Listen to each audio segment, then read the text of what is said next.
His Majesty would inquire after the nature of their hardship and then proceed to have a look at the actual physical feature of the area, which he would use in comparing it with the data he had obtained from the local people earlier. This is an important process because His Majesty always considers the worthiness of his assistance, whether he should render it at all, or what type of assistance it should be, how, where, etc.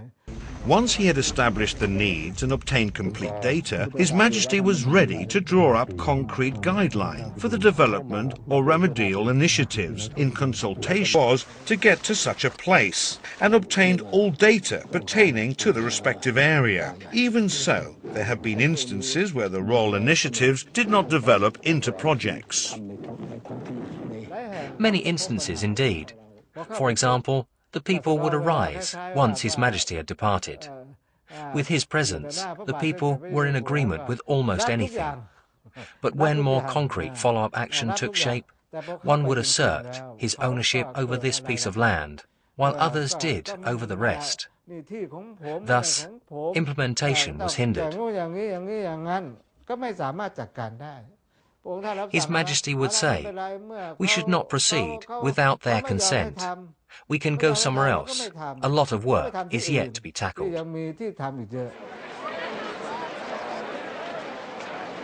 Among the large crowd of people who turned out to greet His Majesty, some proved to be quite a disturbance to the officials who were also in attendance there. Words of caution had been passed on down the line of command of those officials, all the way down to village headmen, to the effect that no petition was to be lodged with His Majesty by any of the villagers in the crowd, as the message being petitioned might be perturbing to His Majesty. Any problem at all could be solved among us. Let us talk it out locally. Most often, it was something along this line. The King quietly told me, "Please do not stand in the way if the people want to hand me a petition. No need to hold them back, because if you do, I will never know what the truth is. I am aware that what is being reported to me is not true." The King knew when he was lied to.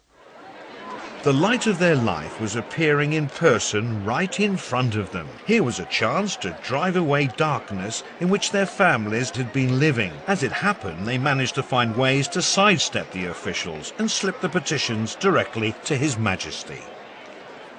From what I saw, most of them dressed in tatters, wearing shorts, with a piece of loincloth wrapped at the waist. The government people never took any notice of them. When the King came to the spot where they were waiting, they would just pull out the document concealed somewhere in their cloths and handed it over to him. Of course, no one dared to interrupt. That was how it happened most times. Suddenly, a high-ranking official approached me, asking what I was writing. I said I was writing a petition for the King. Some of the officials there, I will not say their names, tried to stop me, saying I could not do that, not in the world. I said, why indeed not? The people had their woes. They still insisted that I would not be allowed to do it. In any case, I was determined, did manage to lodge the petition too.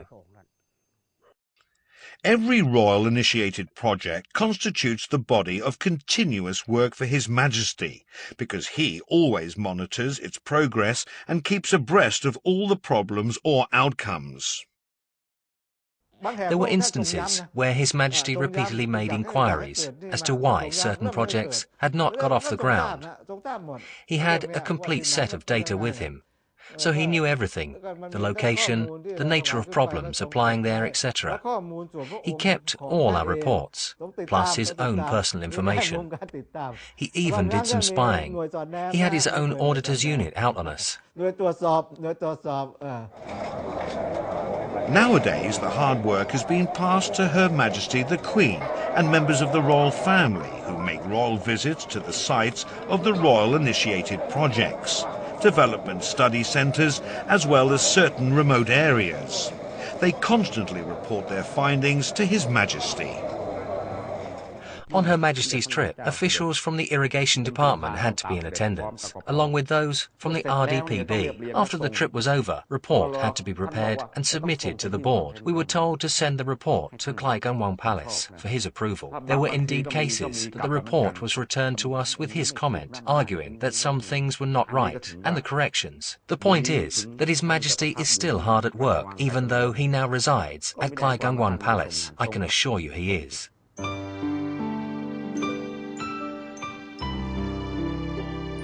2006 is the 60th year under His Majesty the King's reign. The words of righteousness uttered as the first vow of his reign have become fundamental in the morals of the Lord of the land, who has been revered for his role as a shelter for his subjects, a pillar for the nation.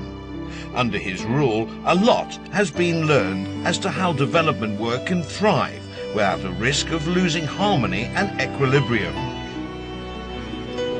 On that day, 60 years ago, the love of his subject managed to hold the sovereign back. Now, more than 20,000 days later, the sovereign is still returning that love to his subjects.